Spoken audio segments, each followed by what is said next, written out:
I wrote a little song to remind you, Choice Hotels get you more of the experiences you value. The Cambria Hotel's got it all. A rooftop bar, have a ball. Cocktails up here feel just right. Is Cambria amazing? All right. Bring a date, your team, or even your mom. Book direct at choicehotels.com. See you on the roof. By the time I hit my 50s, I'd learned a few things, like how family is precious. Work can always wait. And 99% of people over 50 already have the virus that causes shingles. Not everyone at risk will develop it, but I did. The painful, blistering rash disrupted my life for weeks. Don't learn about your shingles risk the hard way. Talk to your doctor or pharmacist today. Sponsored by GSK. The Rush Hour with James Golden. Entertaining and informative. On the Red Apple Podcast Network. Why do you think Republicans are finally speaking out on something regarding Trump? And two, is he setting Vance up, you think, to take the fall? What's going on here? Man, sometimes all of this feels like a big psyop. Like they all got into a room and they said, hey, let's do some wrestling around this Iran situation. And the reason I say that is because, until you hear what Israel has to say, it does not matter. And that's just the truth to me. America is not in control of this situation, and I don't feel like they ever have been. Whenever they do come to some type of peace agreement, Israel comes and says, no, that's not what we want. Yeah, but Trump keeps telling us that Netanyahu does exactly what he wants. Nah, it don't seem like that. It seems like, right. It seems like Trump is Netanyahu's puppet. So, the conversation should be Israel, Iran, and America. And until Israel and Iran come to an agreement, I don't think that there's going to be an agreement. Welcome, my friends. That was The View. And this radio host, The God, as he calls himself, it's Israel in control of everything. The Jews control everything. That's pretty much it on The View as the audience claps. Of course, never mind what reality is. Welcome to the Monday edition of both Snerdley's Rush Hour, fastest hour in American media. Big news from the recording industry of America today. One of the biggest names in the music business for most of my lifetime has passed away, Clive Davis. He signed, of course, the headlines. Oh, he signed Whitney Houston. Whitney Houston, yeah, just one. He was influential in the careers of Aretha Franklin, Barry Manilow, when he was dealing with Columbia, Janis Joplin, Blood, Sweat, and Tears, Miles Davis he worked with, Whitney Houston, Alicia Keys, Jennifer Hudson, Rod Stewart, Santana, Earth, Wind, and Fire, Chicago, Billy Joel, one of the main influences behind Billy Joel, and so many more. Aerosmith, you could just go down the list. This guy his hands shaped what we grew up listening to, all of us, in music. Didn't have a music background either. Bachelor's degree at Harvard Law, and he was an in-house lawyer at CBS. He's got a remarkable story. I'm not going to spend all day talking about it, but Clive Davis, there will be more than one movie about Clive Davis. Just remarkable. But okay, so let's get back to where we started the show from. The God. It's the Jews who run everything. If we say with the Jews, Netanyahu and the Jews in Israel say no, and then all of a sudden we're doing Israel's bidding because the Jews run everything, is the message that comes through on The View, and the audience, like seals, begins clapping. Yay, that's right. It's the Jews that are doing it. The Jews are running everything. It's ABC, man, I tell you what. Okay, so let's listen in to the latest from what happened. Since the Jews are running everything concerning Iran, let's see what happened with Iran. This is Vice President J.D. Vance, cut 3, earlier today. Exactly. Now, we heard, by the way, from the news media on the weekend, if we were following this. Well, J.D. Vance flew to Switzerland, but on his way there, they got mad because Donald Trump said, unless he's going to blow them, and they left. The Iranians walked out. There's going to be nobody there when J.D. Vance lands to talk to. It's all over. The Iranians are gone. They're ticked at Trump. They finally had enough of Donald Trump. They walked out. They are still there. And they've been there. If you follow the news on this, every opportunity to try to create some sort of sense of failure, that's all you get. Unless you're watching The View, and then you get the idea from The View and their assorted guests that the Jews are running everything. And so this is J.D. Vance. Yesterday was a very, very good day. We made a lot of good progress. We did exactly what we wanted to do, which is accomplish 4 things for the American people. First, we wanted to build a mechanism for keeping the Strait of Hormuz open. It is open. We've seen, of course, gas prices and oil prices come down. Millions and millions of barrels of crude and natural gas flowing through the Strait of Hormuz that weren't flowing before. But we also wanted to make sure that we actually set up the coordination mechanism so that we could demine the Straits of Hormuz, so that when there are the conflicts that inevitably come up, we can make sure we work through them rather than that leading to escalation, and that is exactly what we did yesterday. Number 2, we also wanted to build a mechanism, a similar mechanism, for deconfliction for the regional ceasefire. As the President of the United States has himself said, sometimes these ceasefires just mean you're shooting a little bit less, but we wanted to make sure that we had the proper coordination set up so that if there is shooting, if Hezbollah fires at Israel or if Israel responds, if there are other conflicts that arise in the region, we're actually talking to each other and figuring out how to stop the shooting, how to make the region safer, our allies and everybody else. We set that up as well. Number 3, we, and this is probably what we're most excited about as Americans, the Iranians have agreed to invite IAEA inspectors back into their country. That is a major milestone for the American people and the first step in permanently denuclearizing or permanently ending a nuclear weapons program in Iran. And that's exactly what we wanted to do. That's exactly what we asked to happen. We made a lot of great progress on other nuclear talks. And that leads me to the final thing that we wanted to accomplish, which is actually set up the process for the technical negotiations that will follow. Our teams working with the Iranians, the Qataris, and the Pakistanis made great progress yesterday. They will continue to work at the technical level with the teams here in Bergenstock. And then those technical negotiations are going to continue over the weeks and days to come. We wanted to set up a structure for that so that you could have proper political oversight, but obviously, as much as this place is very beautiful, I can't stay here for the next 60 days. I'm about to go back home to the United States. But the technical teams are going to be working with proper oversight to make sure that we're accomplishing the objectives that matter for everybody. Now, I don't know whether Charlemagne the God and the people at The View listened to any of this, heard it, understand it. If they did listen to it, particularly really understand what just happened here. But despite what Charlemagne the God and his cohorts on The View have to say, it doesn't sound like the Jews are running everything.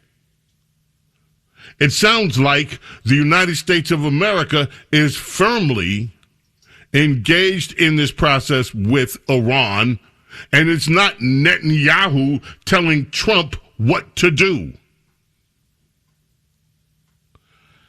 I mean, why does that irritate me so much? Because it is, number one,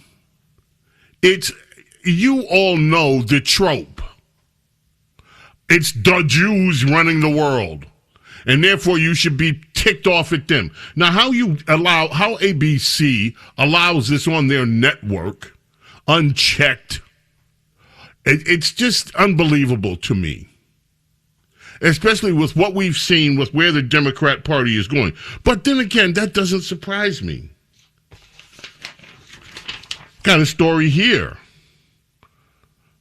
Joy Reid vows she will no longer vote for Democrats who refuse to pledge ending ties with Israel. So, if Democrat elected officials know what's good for them, they're going to turn on Israel because the Democrats are tired of the Jews running everything. And so Joy Reid is not going to vote for Democrats unless they denounce the Jews. And I'm sure members of the Democrat Party are shaking in their boots about it. And they must be unhappy about this over at ABC Network's The View. But to me, Ms. Reid said, I'm going forward, cannot vote for a Democrat who does not pledge to end this relationship. This relationship needs to end. This is a nuclear-armed expansionist power. They don't need our money, and they definitely won't get my vote. Now, we have another quote. Listen, the rest of it. The Democrat Party, Ms. Reid proclaimed, is married to this Israel over everything. Israel, no matter what. Israel, no matter what they do. No matter how many people they kill.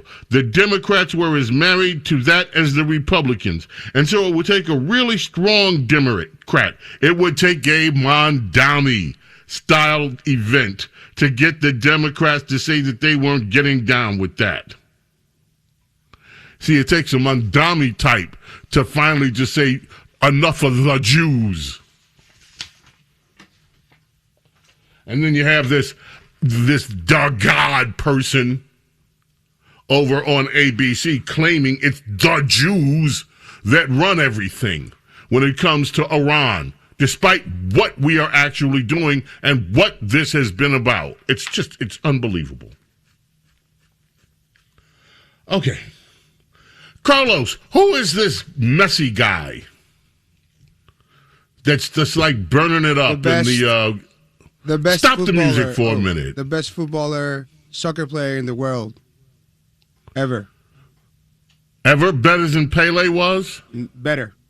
I'm just hearing people just sounding yep. So he's the best soccer player of all time, unquestioned. What the kids call the GOAT nowadays, you know? Oh, he's the GOAT. He's the GOAT. And he just did something today that's got everybody like going nuts. What did he do? He's the highest. He's like number one scorer in the World Cup with, I want to say, 18 goals now. So I guess that would be the equivalent of Babe Ruth hitting like 18 homers or something like that?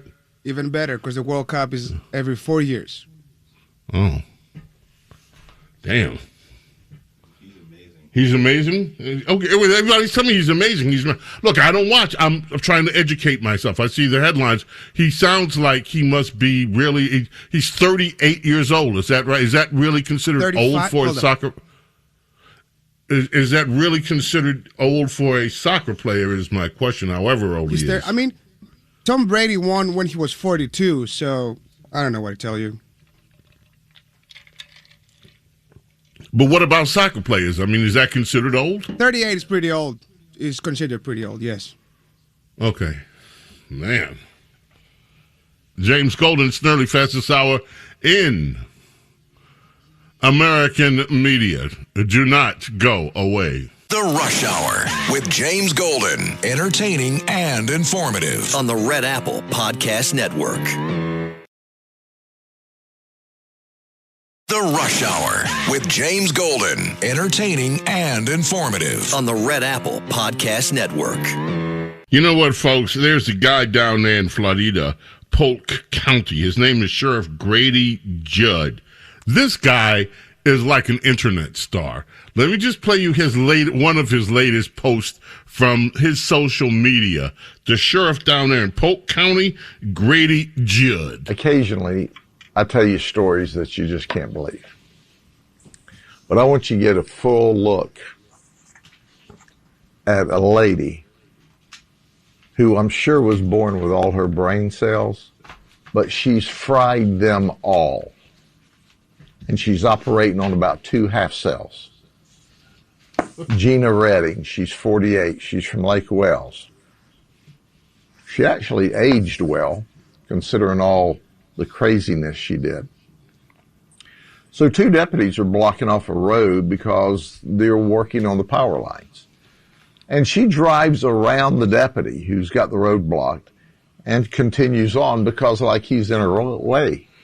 Well, the deputy at the other end stops her and goes, "What are you doing?" So he writes her a ticket. Well, she doesn't like that. So she starts following the deputy. Did you hear me? Do I need to shout that out?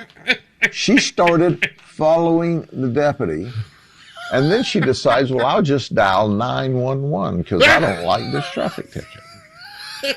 So she dials 911, and as you know, that's a misuse of the system. These people. So another deputy shows up, and they stop her again. And they stop her for misuse of a 911 system.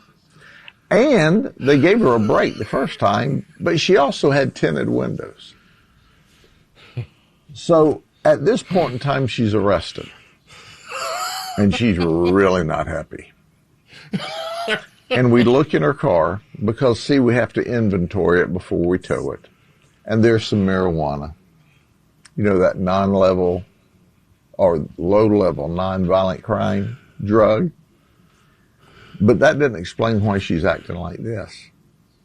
So we get her to the jail, and we put her through a scanning system. And guess what? Well, we find in her Virginia 28 bags of fentanyl. She says she doesn't deal fentanyl, but it would certainly explain her conduct. So we didn't visit Virginia any further. We just put her in jail. You know what I'm saying? That's a crazy woman. Have a good day. We found 28 packets of fentanyl in her Virginia. We didn't visit Virginia. Oh, my friend. Yes, my friends. I wonder who she voted for, by the way. We'll be back in just a moment. We've got more serious news to, including what happened with Chicago, and also Kamala Harris is back in the news. So keep it right there. Do not go away. The Rush Hour with James Golden. Entertaining and informative on the Red Apple Podcast Network. The Rush Hour with James Golden. Entertaining and informative on the Red Apple Podcast Network. Okay. Folks, you've been hearing a lot about data centers. I happen to be a fan of data centers in a way. With this AI tech revolution that we are experiencing is going to mean that there will be more and more and more data centers being built. That said, and the liberals are beside themselves. They are protesting everywhere. This thing is blowing up town meetings because data centers require a few things. They require a cool environment. They require lots of water. And, I like saying that the way liberals say it, and they say it like it's 2 words, and, 2 syllables rather, and they require lots of electricity. So, this is not going to be one of the typical battles between left and right. And there is more. Carlos, can you imagine, ladies and gentlemen, if you lived across the street, if you were in Michigan, in a town, I forgot the name of this town in Michigan. Oh, yeah. Dowagijik or Dowagayak. It must be an indigenous name, and I say that with due respect. And they probably built their center on stolen land, much like the Obama presidential center was built on stolen land, and so they're going to probably honor the Dowagajik or Dowagijik. And I'm not trying to be funny. You don't know how to pronounce it. It'll come. They pronounce it in the news story again, and I'll remember. Anyway, a woman recorded what she and 13,000 of her neighbors hear from the data center that has been put in their town. Let us listen to what if you are among the 13,000 people who live near Dowagiac, Michigan. You're in one of those 1,300 homes. This is cut number 12. This is what you hear. 24/7. That is what you hear if you live nearby. Now, News Nation did a report. It's rather long, so we're not going to listen to the whole thing, and we got to listen to a lot of mumbo jumbo first. Cut 13. Let's do this. I'll talk over the mumbo jumbo part and wait till I get to the report. Anyway, yeah, here we go.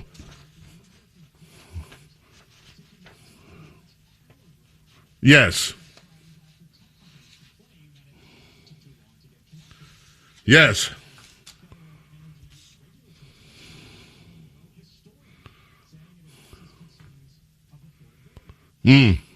Right.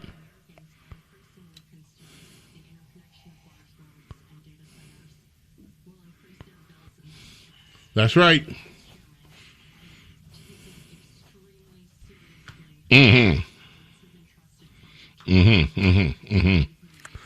Yeah. Oh, fair share. There's a code word.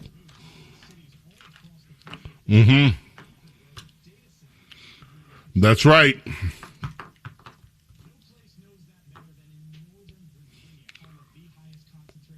Pause.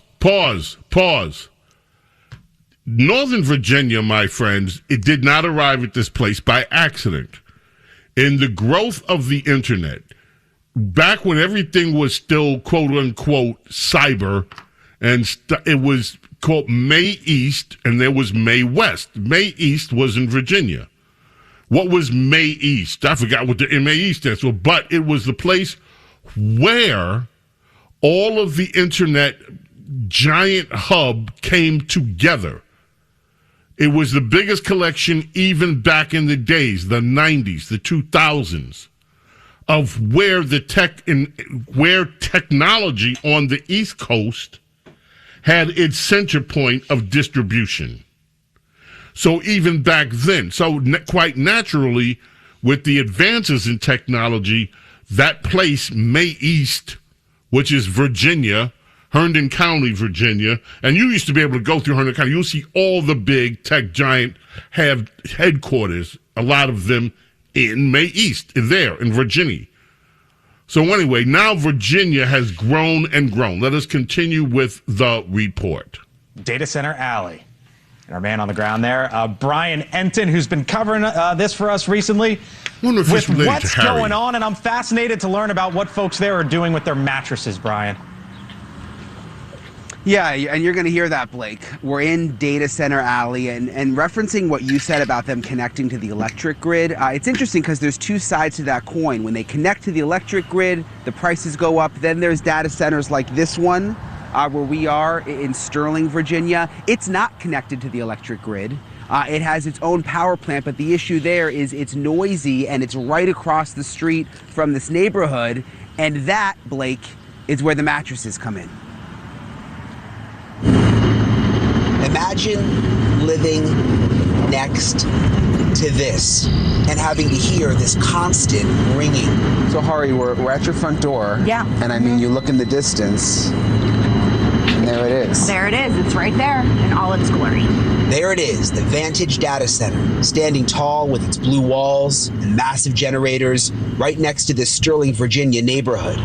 What did you think when they first turned it on? Well, we were told in the beginning that it's just they test the generators to make sure they're working in case of an emergency. That is what we were told in the beginning. And then as the year and the months have gone on, they just never turned off? They're just never turned off.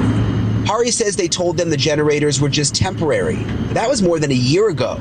The massive data center was never hooked up to the power grid, so the generators are the only source of electricity. You just hear this noise. It's just like you just want to curse, it's that bad. Greg Pirio also lives right next door. Our concern is property values. Unless we can mitigate this, and we're talking about lawyers with options of what we can do and all that, we know that we're not going to get the values for our homes that we could have gotten before. It's about more than money, it's quality of life. One neighbor here even put plexiglass up against the window to block the noise. And they have their own sound meters to monitor the noise. This is a dashboard that some of my neighbors set up. Virginia is the data center epicenter of the world. There are hundreds of them, consuming more than 25% of the state's power, driving up electric bills. They can build their own power plants as part of their factory, so that no one's prices will go up, and in many cases, prices of electricity will go down for the community, and very substantially down. President Trump's plan to keep the data centers off the power grid is good for keeping electric rates down, and there are positives with data centers. They create jobs when they're built. They create local tax revenue, which helps schools. It can help lower property taxes. And they're pretty much inevitable with the way we use technology these days, arguably becoming essential infrastructure. The neighbors here don't disagree, and they don't hate all data centers, but think they shouldn't be so close to neighborhoods. What would you say to people in other parts of the country where they hear, a data center's considering coming? Do everything in your power to try to stop it from being built in an area that has any residential properties within, 10 to 15 miles of it. And the mattresses come in, by the way, Blake, there is one guy who put a mattress up over his window because the noise sometimes gets so loud. In terms of the data center here, they have said in the past that they're monitoring the noise. They don't believe that they've gone outside the norms or what's allowed within the county here. But obviously the neighbors would disagree. Blake. It was so fascinating, Brian, to hear you describe it as so in other words, enough of that. Never screw you. We'll make as much noise as we want to until somebody tells us to stop. Now imagine that you bought a house in this neighborhood, and all of a sudden here comes data center, and here you go. This is what you and your family have to listen to 24/7. It doesn't stop. They lie to you and say, "Oh, we're just testing the generators," and it's a blatant lie. And these data centers, this particular one is massive. You put together, it looks to me like the size, figure out a size of maybe 10 or 20 Costco's size buildings. Yeah, yes. Except they're multi-story. They're huge. And that's what's going on in that particular neighborhood with that one. I am not opposed to data centers, but I'm also think that people need to be told the truth. And if a data center is going to be put in a residential neighborhood like this, they ought to buy out the neighbors if they can, and let people may have their property values before they're destroyed. If a power plant is going to be built before they come online, then okay. But the way that these things are doing, you just plop one in a neighborhood and screw the residents and screw the homeowners? No. That's not right.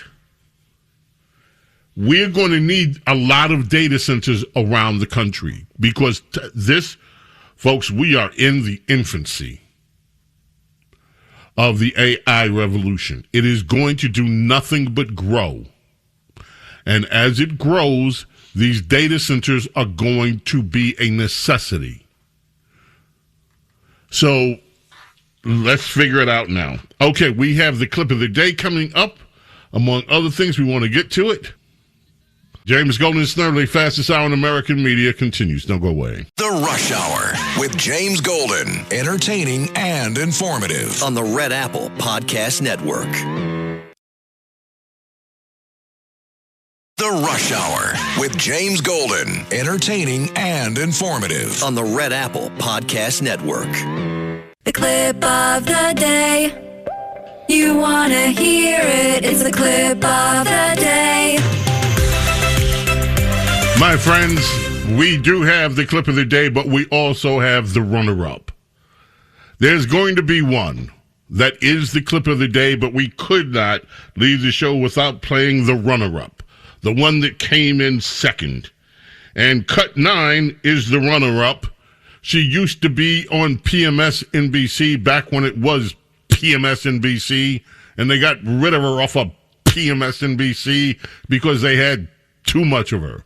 But she's still on a rampage everywhere she goes. Because in many ways, and with apologies to my dear spicy white friends, because I know that my white brothers and sisters do love a 4th of July.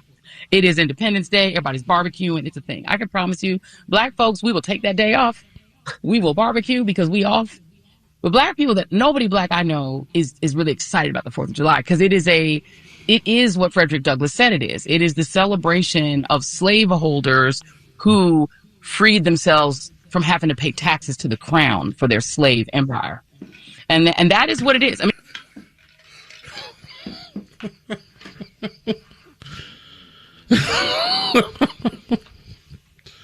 but now I know usually I'm very critical of Joy Reid. I will just say this. She is talking about a mindset that is a widespread mindset. I will say that about that. Now, the clip of the day. Play the thing again, just so we can set it up right. Because this is the one. This is the clip of the day. You want to hear it. It's the clip of the day. This one beat Joy Reid. It is Brandon Johnson from Chicago. I have a headline before we play the clip. 7 killed and dozens injured following series of weekend shootings in Chicago. Mayor Johnson asked about him. Yeah, it is personal. It's personal to him. Why? Black death has been unfortunately accepted in this country for a very long time. Unfortunately. We had a chance 60 years ago to get at the root causes, and people mocked President Johnson. And we ended up with Richard Nixon. I'm going to work hard every day to transform this city. That's what it takes to build a better, stronger, safer Chicago. I need everybody to step up. I couldn't believe my ears. Black Death, the plague. The plague of Black Death that brought us 7 killed, dozens injured, including a drive-by. They were celebrating Juneteenth, and then they did a Juneteenth shooting, drive-by shooting, that injured 12 people in a crowd. After an SUV pulled up, 2 people inside started shooting. And you know why those 2 people shot? You know why, ladies and gentlemen, why those black people in the SUV, I wonder if it was a black SUV, those black people in the SUV pulled up and shot other black peoples on Juneteenth weekend. You know why they did it? They did it because it was Richard Nixon's fault. The ghost of Richard Nixon demanded that black people get out of their cars on Juneteenth weekend and shoot other black people. It was that damn Richard Nixon's fault because LBJ was laughed at when he wanted to just give everybody welfare and destroy the black families, and y'all made fun of him. You're playing Hello, It's Me again. We already played that. We got to leave. We're going to... That's why this is a clip of the day. I'm going to talk about that further. Anyway, my friends, we got to go. We were going to play Stevie Wonder here. 13-year-old Stevie Wonder, you see, first entered the U.S. singles charts on this day in 1963. LBJ was vice president, or depending on this day, he was still vice president. LBJ, 1963. We gotta go. This was Stevie's first single. Marvin Gaye playing drums, by the way. May God bless, protect each and every single one of you, your families, your loved ones. Love and gratitude for your being here with me, allowing me to be with you. God willing, we're back tomorrow for the Tuesday edition of Bo Snerdley's Rush Hour. Till then, I bid you adieu. Bye. Thanks for listening to Bo Snerdley's Rush Hour. You can hear Bo Snerdley's Rush Hour weekdays at 4 on 77 WABC. If you like the podcast, share it with your friends and listen anytime at WABCRadio.com and download the WABC Radio app. Hit that subscribe button on all major podcast platforms. Plus, follow WABC on social on Instagram, TikTok, Facebook, and X. See you next time for a new episode so you never have to wonder. What the heck is going on here?